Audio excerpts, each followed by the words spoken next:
warahmatullahi wabarakatuh. Salam literasi. Halo teman-teman, perkenalkan nama saya Widya Syafriah. Saya tim kelima di tim romansa rombongan Maca SD Sekitu 1 yang siap menaklukkan tantangan pada bulan April, yaitu membaca buku dongeng, merangkum dan mempresentasikan sekilas isi dongeng yang saya baca.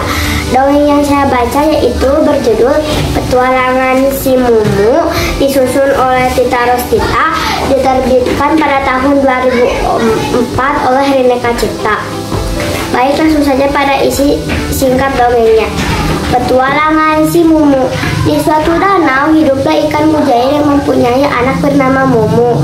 Mumu dikasih tahu emaknya untuk tidak terperangkap umpan cacing tipu daya manusia, tapi Mumu tidak mempercayainya. Suatu ketika Mumu sudah besar, ia dimasukkan ke sekolah oleh emak mujair. Mumu mempunyai banyak teman, diantaranya si Soso anak ikan sepat, si Gogil anak golsom, si Iim anak impun, si Ninul anak nilem, si Gun-gun anak gurame, dan si Olan anak ular sawah. Pada hari Minggu, si Soso dan si Gogil mengajak Mumu untuk bermain ke rumah si Olan untuk melihat kekuatan ular sawah mengeluarkan bisanya. Padahal itu semua hanya rayuan si Olan untuk menjadikan si Mumu dan teman-temannya menjadi santapan ayahnya.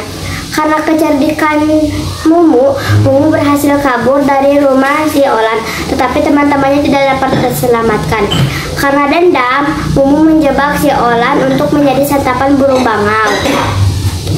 Dan si Olan pun terjebak, sehingga Pak Ular Sawah murka terhadap si Mumu.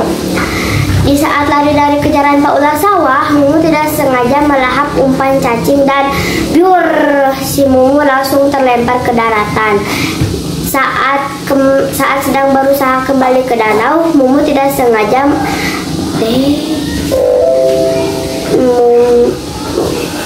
ada tangan anak kecil dan memasukkannya ke dalam toples. Mumu pun harus tinggal di dalam toples.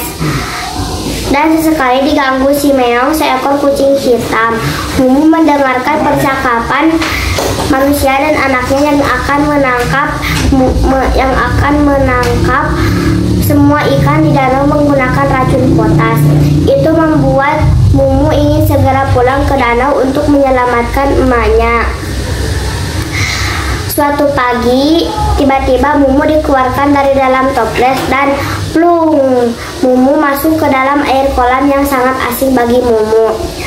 Di dalam kolam itu, Mumu bertemu dengan ikan rambak, ikan tertua di kolam itu.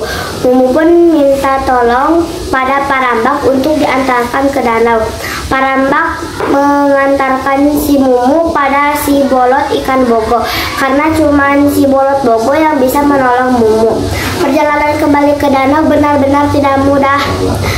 Setelah lolos dari petak-petak sawah, Mumu harus mengikuti arus yang cukup deras dan juga berbahaya. Manusia memasang berbagai perangkap. Beruntungnya Mumu berhasil lolos dan ia mempunyai teman baru bernama Sina. Sina membantu Mumu menjebak Pak Ular Sawah yang sedang mengamuk. Mumu membuat Pak Ular Sawah untuk naik ke daratan dan dibunuh oleh manusia. Usaha Mumu pun berhasil. Kemudian semua warga di danau berdoa agar manusia tidak jadi menangkap ikan menggunakan potas. Dan tiba-tiba turun hujan sehingga manusia pun tidak jadi meracuni danau. Usaha Mumu pun tidak sia-sia. Ia kembali tinggal bersama emaknya dan Sina di danau. Hikmah yang saya dapat dari cerita ini yaitu kita harus menuruti nasihat emak kita. Sekian, terima kasih cerita dari saya. Mohon maaf apabila ada salah kata. Semoga bermanfaat untuk semuanya. Wassalamualaikum warahmatullahi wabarakatuh.